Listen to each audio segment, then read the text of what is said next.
Selamat mendengarkan podcast ini. Shalom saudaraku, orang tidak akan pernah merasakan bahwa Tuhan itu satu-satunya kebutuhan dan kepentingannya kalau masih menyimpan banyak keinginan atau masih merasa memiliki sesuatu. Ya, Tuhan mengatakan bahwa kita harus melepaskan diri dari segala milik kita baru dapat menjadi murid atau baru layak bagi Dia. Memang pada akhirnya orang percaya yang benar itu tidak boleh merasa memiliki sesuatu. Dan segala keinginannya itu harus ditanggalkan kecuali satu, yaitu bagaimana hidup menyenangkan hati Allah. Ini kedengarannya ekstrim atau aneh, tidak. Ini paling benar. Ini paling benar. Jangan lagi sibuk masalah-masalah yang lain, ya. Tetapi biar fokus kita hanya ini, bagaimana kita dapat benar-benar menyukakan hati Allah, menjadi manusia yang benar-benar menyukakan hati Allah. Jadi segala sesuatu yang kita lakukan itu memang semua semata-mata hanya untuk kemuliaan Allah. Nah, seni untuk tidak merasa memiliki sesuatu dan tidak merasa memiliki kesenangan atau memang tidak memiliki kesenangan, itu bukan hal yang mudah. Itu berat. Tetapi orang yang merindukan hal ini akan diproses Tuhan. Memang prosesnya juga menyakitkan. Jadi kalau saudara berkata, Tuhan, aku mau menjadikan Engkau satu-satunya kebutuhanku, hanya satu-satunya kepentinganku, Tuhan pasti menggarap saudara. Menggarap dengan berbagai pergumulan, persoalan-persoalan hidup, sampai saudara memang tidak merasa memiliki sesuatu lagi. Apakah itu harta, kekayaan, harga diri, pangkat, gelar, kehormatan manusia, saudara. Dan saudara akan merasa bahwa Anda memang tidak punya sesuatu, rumah, mobil, uang, semua milik Tuhan. Nah, ini membuat saudara akan mengalami yang namanya keringanan. Dan kalau orang memiliki keringanan seperti ini, maka ia bisa memiliki keriangan. Apakah ini bisa terjadi dalam hidup kita? Bisa. Dulu saya juga tidak yakin ya untuk ini. Ya, kita dulu tidak yakin, sekarang kita yakin ini sebuah keniscayaan. Sebab Tuhan sendiri yang mengajarkan kepada kita bagaimana Dia menjadi segalanya dalam hidup ini. Kalau kita menjadikan Tuhan segalanya dalam hidup ini, ya problem kita ya hanya Dia, bagaimana kita menyukakan hati Dia dan tidak mendukakan hati Dia. Nah, di dunia saja kalau orang jatuh cinta, maka hal yang lain menjadi tidak berarti kecuali pacarnya ini. Dia hanya ingin menyenangkan dia, memuaskan dia, bersama dia, dan tidak ingin melukai dia. Kan begitu, saudara. Sama dengan kehidupan kita dalam pergaulan dengan Tuhan. Kalau kita membaca di dalam Alkitab Perjanjian Lama, misalnya di Habakuk 3 ayat 17-18. Umat Perjanjian Lama itu sudah memiliki prinsip-prinsip yang luar biasa seperti ini.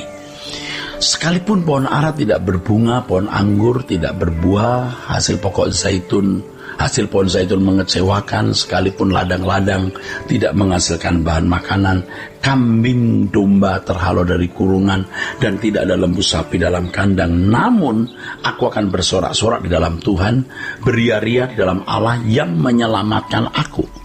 Wow. Coba, walaupun aku dalam keadaan begini, di mata dunia itu bencana, musibah, malapetaka, kesialan. Tapi bagi hamba Tuhan ini, bagi anak Allah ini, itu bukan masalah. Yang penting Tuhan menjadi kebutuhan satu-satunya. Yang penting Tuhan menjadi bahagian hidupnya. Beria-ria di dalam Allah yang menyelamatkan aku, itu. Di dalam teks lain ditulis, sekalipun dagingku dan hatiku habis lenyap, gunung batu dan bagianku tetaplah Allah selama-lamanya. Begitu Mazmur pasal 73.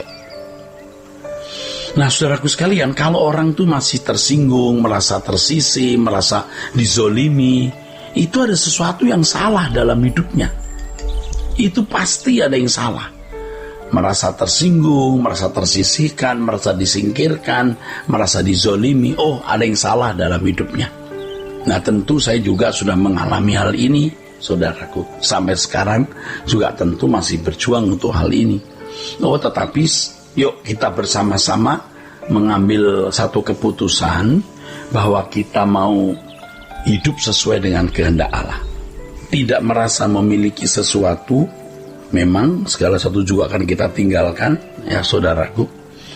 Dan semua yang ada ini bukan milik kita. Namun aku akan bersorak-sorak di dalam Tuhan, beria-ria di dalam Allah yang menyelamatkan aku. Tuh, Tuhan kan kebutuhanku satu-satunya, Tuhan kepentinganku satu-satunya. Saudaraku sekalian, jika kita benar-benar menjadikan Tuhan satu-satunya kebutuhan kita, kepentingan kita, saudara, kita tidak takut menghadapi apapun. Yang penting bagi kita tidak kehilangan Tuhan Yesus. Tentu saja seperti yang tadi saya kemukakan, kita menjadi takut akan Allah. Dan hidup kita makin bersih karena kita tidak berani berbuat dosa. Tuhan adalah kebahagiaan kita. Tapi Tuhan tidak kelihatan. Bagaimana kita bisa menjadikan Tuhan kebahagiaan kita? Nah, ini yang tidak bisa diajarkan dengan kata kalimat dengan mudah. Tapi saudara harus menggumuli, ya, percaya bahwa Allah itu ada. Ibrani 11 ayat ke-6, yakin bahwa Allah itu ada. Tetapi bukan hanya yakin Allah itu ada, tapi juga mengalami Allah yang ada tersebut, Allah yang eksis tersebut, mengalami, dan kita bisa merasakannya, sukacita damai sejahtera dari Allah melalui pengalaman yang kita alami tersebut. Nah, banyak orang yang hanya mengerti secara kognitif atau dalam pikiran, tetapi tidak mengalami. Ya saudara, bisa nyanyi, kaulah segalanya bagiku Tuhan, kaulah hartaku, kemuliaanku, bisa. Tetapi mereka tidak sungguh-sungguh mengalami bagaimana Tuhan menjadi kebahagiaannya. Itulah sebabnya ketika Yesus berkata, datang kepadaku yang letih lesu dan beban berat, aku beri kelegaan padamu. Artinya, mengapa kamu letih lesu? Karena kau banyak keinginan, banyak obsesi. Ya, karena kamu memiliki cita-cita yang belum kesampaian atau belum memiliki rumah pribadi misalnya. Nah, hal-hal seperti ini akan menghambat pertumbuhan rohani kita. Hal seperti ini membuat kita tidak bisa menikmati kehadiran Tuhan. Kita harus buang hal-hal seperti itu, saudaraku. Dan kita benar-benar mau menjadikan Tuhan sebagai satu-satunya kebutuhan kita. Dan Tuhan akan tersanjung kalau kita menjadikan Dia benar-benar satu-satunya kebutuhan kita. Tuhan akan tersanjung. Ini yang namanya benar-benar memuliakan Allah. Artinya menganggap Tuhan itu mulia, menganggap Tuhan itu agung, menganggap Tuhan itu besar, dan memang demikian adanya. Oleh sebab itu kita harus selesai dengan diri kita sendiri. Kita harus bisa mengatakan kepada jiwa kita, sudah, jangan ingini apa-apa, ya. Ayo ingini Tuhan dan kerajaannya saja. Kita yang berkuasa atas diri kita sendiri. Kalau kita melakukannya dengan sungguh-sungguh, kita bisa mengendalikan diri kita sendiri dan mengarahkan diri kita sendiri ke arah yang benar, yang Tuhan kehendaki, di mana kita harus melangkah ke sana.